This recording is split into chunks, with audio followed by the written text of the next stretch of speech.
They're not trying to make sure that your bills get paid. That is not their concern.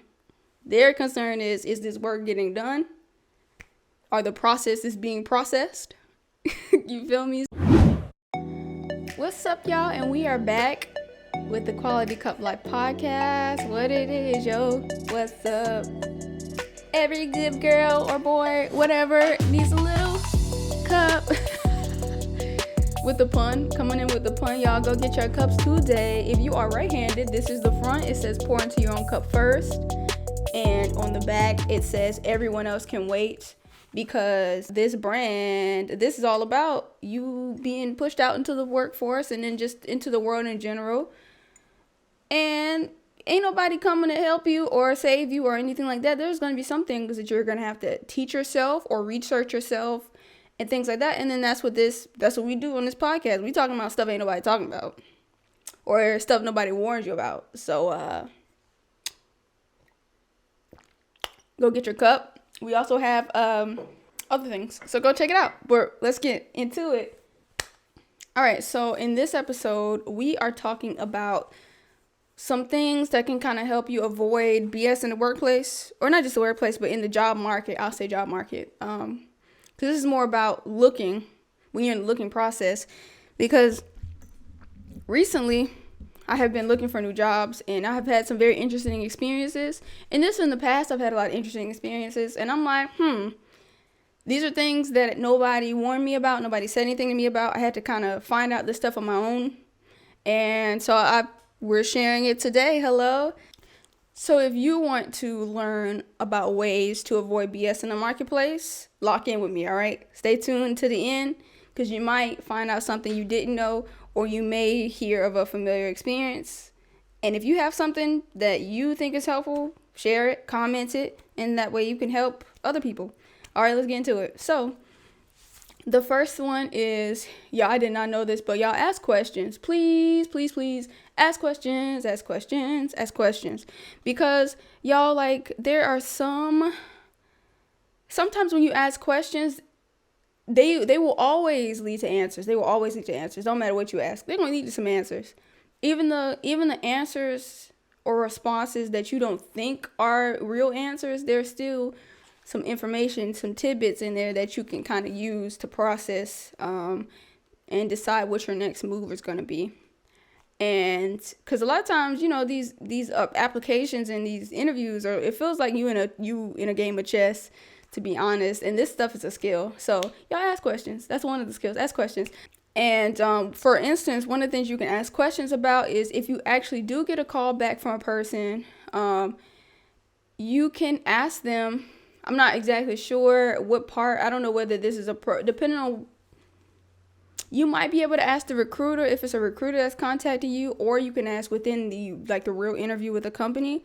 You can ask them, what about your resume attracted them or made them want to call you? I think that's a good way to let you know what you're doing right, what your resume is doing well. And then you know how the company or the interviewer will ask you, why do you want to work for this company, or why do you want to work for this company? I think it's fair to ask, why, what about me and my qualifications and my skills makes you believe that I could possibly be a good fit for this company? I think that's a fair question, because they're going to ask you. So let me ask you too, because when I was learning how to be more skilled as an interviewer, I learned that you need to vet out these companies. It's just like they're trying to vet out you and anybody else who's applying. You need to vet them out as well, because you don't want to set your life up. Because a lot of times we set our life up around our job and around our work. You don't want to rearrange your life and yourself up for a company who does not respect you or respect your skills, or it just isn't a good fit for you. And so you need to ask questions. I've done my research on good things to ask, good questions to ask, and usually when I ask them, people are usually blown away by the types of questions that I ask. And I'll leave a link to the video that told me or showed me what are some good questions to ask in an interview, not just for you, but it also impressed the hiring manager. All right, so next, y'all be honest, and give honest feedback when necessary, but in a respectful way, of course, because you don't want nobody to play you. Don't let nobody play you, and don't let nobody rush you either. And so what I mean by giving honest feedback and not letting people rush you is because I'm working on getting my life together and letting Jesus gather my life, because I really be letting stuff slide, like, and not being honest. I be letting stuff ride too quickly instead of being honest respectfully on the spot, because I be trying to process stuff. And I'm gonna give you an example of what happened to me kind of recent-ish. So I was interviewing for a place, and it involved me showing up and doing some work to show my creativity, because the job was revolving around content creation, right? And so they wanted me to create content for their company. Unfortunately, the instructions weren't clear, and then when I showed up, they didn't give me everything that I needed to fulfill the assignments the way they wanted me to. I still fulfilled the assignments, but I just thought it was odd how you want me to fulfill an assignment with these tools, but don't give me what I need for these tools. That's odd, right? And then, so in the feedback that I got after asking, hey, why was the other candidate stronger than me? They said, well, we thought this position might overwhelm you. And I just thought that was so interesting. And what I wish I would have done at the time, instead of having this person say, oh yeah, cool, we'll call you, and then kind of rush me out the door ish, right? What I wish I would have done was say, thank you for your time, thank you for this opportunity, but I would, however, like to give some feedback. I don't think that this was a good representation of what I can offer, because I was not given this, and this respectfully. But I really do appreciate I really do appreciate your time. I really enjoy my experience here today. And I wish you the best luck with whichever candidate you choose, whether that's me or another person. I wish I would have said something like that, but I did not. I just said, okay, great. All right, well, thank you. Goodbye was what I said. When really I had all this other stuff on my spirit and did not say a word. So y'all be honest. I'm not saying that's good for every situation to give that type of feedback, but I just thought it was ironic how they were slipping in this area, but yet you thought I was overwhelmed.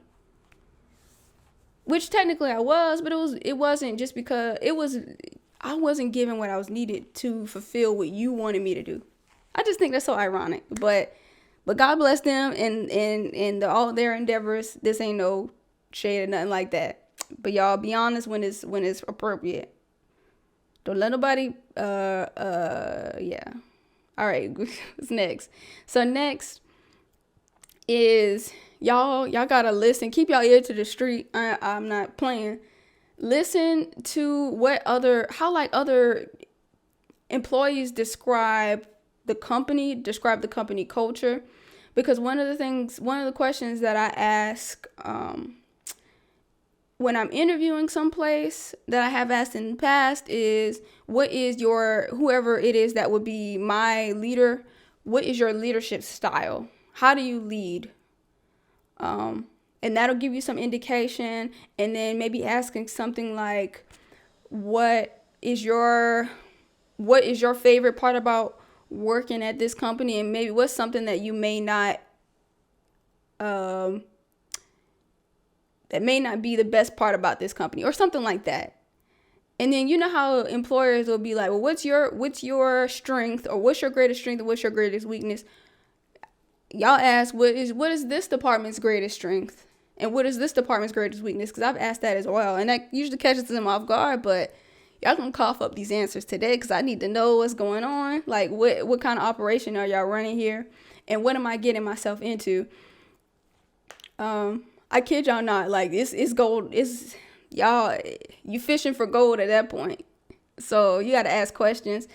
And I ain't trying to keep y'all here all day, but I've learned some things, some good things about what the position or what could be possibly in store for me in the company by asking those types of questions and just paying attention. Like if you just pay attention and you really listen, people will tell you exactly what type of person they are, exactly what type of operation they're running there, exactly what hang-ups happen there, all of that stuff. People will tell you if you listen, if you ask the right questions. Because one of my previous jobs, I asked about the weakness of the organization or of the department, and they told me, and then I was shocked and dumbfounded when I found myself in conundrums with that same problem in the position. I was like, girl, they told you. Girl, they told you. Don't be mad. Don't be upset. Don't be frustrated, girl. They told you. So, yeah, moving on though. The next thing is, so there are gonna be anywhere, it doesn't matter what you do, where you go, and this goes for not just job hunting, but it can go for people or relationships or whatever in general. There are always gonna be things that you don't really care for, or you think that could be done better, or critiques or whatever. There's always gonna be something that could be improved, but it's up to you to pay attention and to notice, okay, what are your non-negotiables? What can you handle? What can't you handle? What's a no-go for you? And what's all right, I can kind of handle that type thing. Because if you kind of just let that stuff ride or let it fly over your head, then you might end up in a conundrum where you're in there, you signed up for all this and all that and rearrange your life for a position that you hate, or you're going to have to get back out in the next like 2 to 6 months. Because you weren't paying attention. So that is that. The next thing is y'all pay attention to how the boss or the owner treats your time, and other employees around you. Because I'm going to tell you about this position that I was in. That was 2018, 2019, something like that. So I was interviewing at this place to be a graphic designer, right? And so I went to the interview. I think, I could be wrong, but I think the owner of the place, we were supposed to do an interview a certain day. So I think I went there and he wasn't there, or he was like 15 to 20 minutes late, and I was just sitting in the room waiting for him to get there. So that was a red flag. That was a red flag to me. I was gonna say I was a kid then, but I was much younger then. But now I'll be like, I'm not tolerating that. If you coming late and you wasting my time, you feel me? So long, toodaloo. But at that time, I was just, I just kind of let it ride or whatever. And then in the interview, they were talking about how they wanted to bring me in to replace the other guy. And they were kind of talking about, I don't want to say trash talking the guy, but they were just talking very negatively about him. And I remember thinking that was odd and strange then. But I didn't see it as a red flag. I just thought it wasn't a good look. But if something isn't a good look, then a lot of times it's a freaking red flag. Like, you feel me? That's not good. And this is like, if they're going to trash talk him, what they think when you don't meet whatever they think you should be, or if there's some type of issue between you and them, what you think they're going to do to you? They're going to trash talk you too. And that's exactly what ended up happening, by the way. And then how odd is it for you to be, he was the person that was above me, and I reported to him, and he helped me out a ton. But how do you think that looks? That's not like, and how do you think that feels to know that the employer wants you to replace him? He doesn't know that, and they trash talk him in front of you. And then they continue to trash talk him in front of me, not the owners, but other people in the company as well. It was just that place was strange. So y'all pay attention, because that was definitely a red flag. Between the trash talking and the lateness, and then I remember later on, the same owner was supposed to meet with a person, had the person, I forgot, he was a salesman or something, I think. And he was like, yeah, all right, we can have a meeting, come back on such and such day. And how about, and I saw this happen a couple times, how about this guy was dressed, came in, and they were like, they had to tell him, oh, he's not, his name was Michael, I think. Oh, Michael's not here. So how disrespectful is that to have somebody come in to meet you and you're not there, and you the owner? And wonder why the business is no longer in business. Yo, you know what I'm saying? All right. So the next thing is just so you know, this is the disclaimer. Yo, the hiring manager, the owners, the leaders, the supervisors, they are allowed to have their hangups, but you may not be able to have yours. Nobody's perfect, of course, but they're going to be judging you on another level than they judge themselves. And because one, you're new, and two, their position is more valuable than yours. If they're hiring you, their position is more valuable than yours. And that it makes sense, but it's also unfortunate for the employee or the potential employee or the interviewee.